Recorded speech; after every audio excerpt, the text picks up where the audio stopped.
President Franklin Delano Roosevelt signed Executive Order 9066. The order itself is remarkably short, just a few paragraphs of bureaucratic language. It doesn't mention Japanese Americans. It doesn't mention imprisonment or camps. It simply authorizes military commanders to designate military areas from which any or all persons may be excluded. That bland language became the legal foundation for one of the greatest violations of civil liberties in American history. Over the next 8 months, 120,000 people of Japanese ancestry, two-thirds of them American citizens, were forcibly removed from their homes on the West Coast and imprisoned in concentration camps, scattered across America's interior deserts and swamplands. They lost their homes, their businesses, their possessions, and their freedom. Most would be imprisoned for nearly 3 years. None was charged with any crime. None received trials. None had committed any act of disloyalty or sabotage. What fascinates me and troubles me about Executive Order 9066 is how thoroughly the entire system failed. The President signed it. Congress endorsed it. The Supreme Court upheld it. The military implemented it. The public supported it. Every institution designed to protect constitutional rights either actively participated in the violation or stood by and watched it happen. 3 things are true about February 19, 1942. America faced a genuine security crisis after Pearl Harbor. The incarceration of Japanese Americans was not justified by that crisis and did nothing to improve security. And the legal reasoning used to justify it remains available, a constitutional time bomb that could detonate again under the right circumstances. Picture this: Terminal Island, California, February 1942. It's a fishing community in Los Angeles Harbor, populated mainly by Japanese American families who've lived there for generations. The men are commercial fishermen. The women work in the canneries. The children go to American schools, speak English, pledge allegiance to the flag. On February 14th, 5 days before Roosevelt signed the order, the Navy issued evacuation orders. The families have 48 hours. 48 hours to sell homes, businesses, boats, and possessions accumulated over decades. 48 hours to pack what they can carry. 48 hours to figure out what to do with pets, with elderly relatives, with everything that makes up a life. The dealers and buyers descend like vultures. They know these families are desperate, have no negotiating power, no time, no alternatives. Fishing boats worth thousands sell for hundreds. Houses sell for pennies on the dollar. Businesses are simply abandoned. Wedding kimonos, family photographs, heirlooms brought from Japan, left behind or sold for nothing. What can't be sold or carried is lost. And this is before the order is even signed. This is just Terminal Island, just one community, and already the machinery of dispossession is grinding away. When Roosevelt signed Executive Order 9066 5 days later, he was not creating something new. He's giving legal cover to what's already beginning to happen. Let me build the clock for you so you understand how America got to this point. On December 7, 1941, Japan attacked Pearl Harbor. Over 2,400 Americans die. The Pacific Fleet is crippled. America is at war, shocked, angry, and genuinely frightened. The fear isn't irrational. Japan has demonstrated it can strike American territory with devastating effect. The West Coast feels vulnerable and exposed, convinced that an invasion or sabotage is imminent. But within hours, literally within hours of the attack, suspicion falls on Japanese Americans. Not because of any evidence of disloyalty, not because anyone has done anything wrong, but because of their ancestry, their faces, their names. FBI agents begin rounding up community leaders, priests, teachers, fishermen, anyone with connections to Japan. By December 8th, over 1,000 are in custody. No charges, no trials, just detention based on ethnicity. The press inflames the situation. West Coast newspapers run hysterical stories about fifth columns, saboteurs, secret signals to Japanese submarines. None of it is true. The FBI and military intelligence find no evidence of espionage or sabotage by Japanese Americans.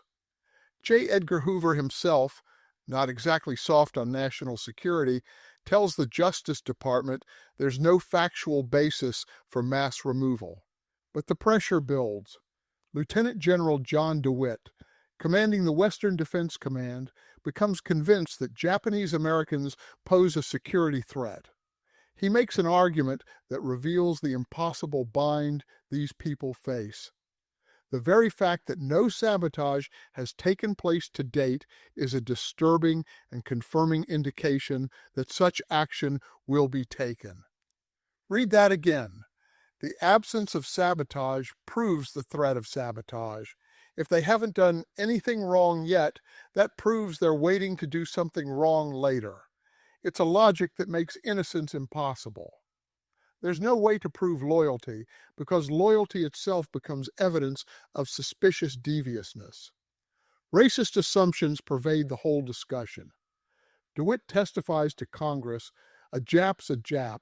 It makes no difference whether he is an American citizen or not. General Henry Hap Arnold, commanding general of the Army Air Forces, declares that anyone of Japanese ancestry is potentially, if not actually, dangerous. The assumption is that race determines loyalty, that Japanese Americans are somehow genetically or culturally incapable of being loyal Americans. These aren't fringe voices. These are senior military commanders, government officials, and members of Congress. The California State Personnel Board votes to fire all state employees of Japanese ancestry, citizens or not. The California Medical Association moves to revoke the medical licenses of Japanese American doctors. Banks freeze Japanese American accounts. Newspapers call for removal. Citizens form committees demanding action. Earl Warren, the California Attorney General, who will later become the liberal Chief Justice of the Supreme Court, advocates strongly for removal. He argues that the geographic distribution of Japanese Americans along the coast, near defense installations and infrastructure, proves they're positioned for sabotage. It doesn't occur to him, or he doesn't care, that they're distributed that way because that's where the fishing industry is, where the farms are, where they've built their lives and communities over decades. Roosevelt faces political pressure from the West Coast. He faces military recommendations from his commanders. He faces a public genuinely frightened after Pearl Harbor and looking for someone to blame. And he faces his own assumptions and prejudices. Before the war, Roosevelt had mused about using Japanese Americans as a bargaining chip in negotiations with Japan. After Pearl Harbor, he needed very little convincing that removal was necessary. On February 19th, he signed Executive Order 9066. The language is carefully vague. It doesn't specifically target Japanese Americans. That would be too obviously discriminatory. Instead, it gives military commanders authority to exclude anyone from military areas for security reasons. The discretion is almost unlimited. The due process protections are non-existent. Over the next months, the military designates the entire West Coast, California, Oregon, Washington, parts of Arizona, as military areas. Then they issue exclusion orders. Japanese Americans have days or weeks to report to assembly centers. They can bring only what they can carry. Everything else must be sold, stored, or abandoned. The assembly centers are temporary. Fairgrounds, racetracks, or any large facility that can be quickly converted to hold thousands of people. Families live in horse stalls at Santa Anita Racetrack, scrubbing manure stains off walls, sleeping on cots where horses slept weeks before. They wait there for weeks or months while the permanent camps are constructed. The camps themselves are built in desolate locations. Manzanar in the California desert, Minidoka in Idaho, Heart Mountain in Wyoming, Tule Lake in Northern California, Rower and Jerome in the Arkansas swampland, Poston in the Gila River in the Arizona desert, Topaz in Utah, Grenada in Colorado.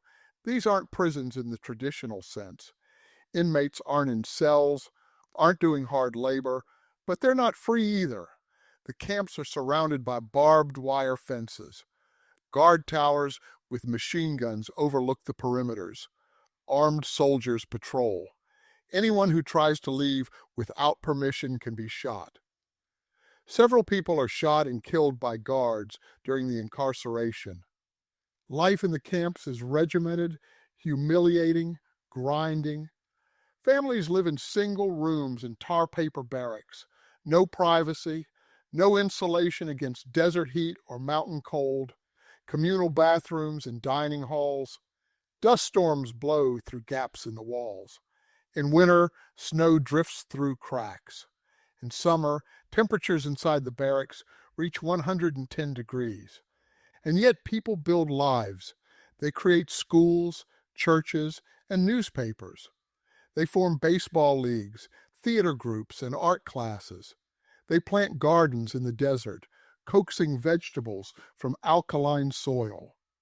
They marry, have babies, celebrate holidays, and try to maintain dignity and normalcy in fundamentally abnormal circumstances.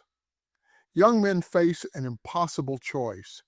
In 1943, the government began drafting Japanese American men for military service, drafting them out of the camps where their families were imprisoned. Some refuse, arguing they shouldn't have to fight for a country that's imprisoned them and their families.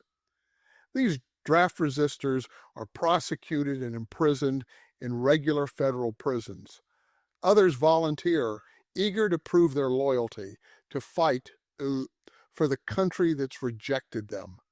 They form the 442nd Regimental Combat Team and the 100th Infantry Battalion, all Japanese American units that fought in Italy and France. They become some of the most decorated units in American military history, suffering casualty rates far higher than average, earning their loyalty in blood while their families remain behind barbed wire. Meanwhile, the legal challenges work their way through the courts. 4 cases reach the Supreme Court. In 3 of them, the court upholds the government's actions. Hirabayashi versus United States, 1943. The court unanimously upholds the curfew imposed on Japanese Americans. Chief Justice Harlan Fiske Stone writes that in time of war, the government has broad authority to protect national security, and courts should defer to military judgment. The racial classification is acceptable because we're at war with Japan. Korematsu versus United States, 1944. The court votes 6-3 to uphold the exclusion order itself. Justice Hugo Black, writing for the majority, admits that racial classifications are immediately suspect, but argues that in this case, military necessity justified the exclusion. He claims the court can't second-guess the military's judgments on national security. 3 justices dissent. Justice Robert Jackson writes that the court's approval of racial classifications creates a loaded weapon, ready for the hand of any authority that can bring forward a plausible claim of an urgent need. Justice Frank Murphy calls the incarceration one of the most sweeping and complete deprivations of constitutional rights in the history of this nation in the absence of martial law. Justice Owen Roberts says the case isn't about excluding someone from a military area. It's about convicting a citizen for remaining in his home. The dissenters understand what the majority either doesn't see or doesn't care about. This decision creates a precedent.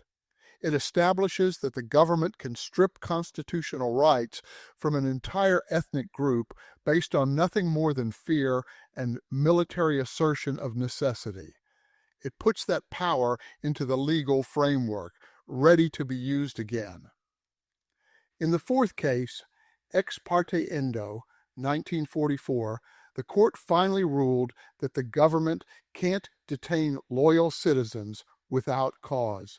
But by then, it's December 1944. The war is nearly won. The government has already decided to close the camps. The ruling changes nothing on the ground. What troubles me most about Korematsu is how long it remained good law. For decades, it sat there in the case books, a constitutional precedent saying the government could imprison citizens based on ethnicity if it claimed military necessity. Law professors taught it as an example of the court's failure. Legal scholars criticized it, but it wasn't overruled. It just sat there, a loaded weapon, as Justice Jackson warned. The camps finally closed in 1945 and early 1946. Families emerged to find their former lives destroyed, homes lost, businesses gone, communities scattered. They'd lost years and fortunes. Many had lost everything, and they returned to communities that still viewed them with suspicion and hostility. Japanese American veterans came home from fighting in Europe to find no Japs allowed signs in stores and restaurants. For decades, the government maintained that incarceration was justified. Presidents avoided the issue. Congress ignored it. The Japanese American community itself was divided. Some wanted to speak out, others wanted to move forward, forget and assimilate.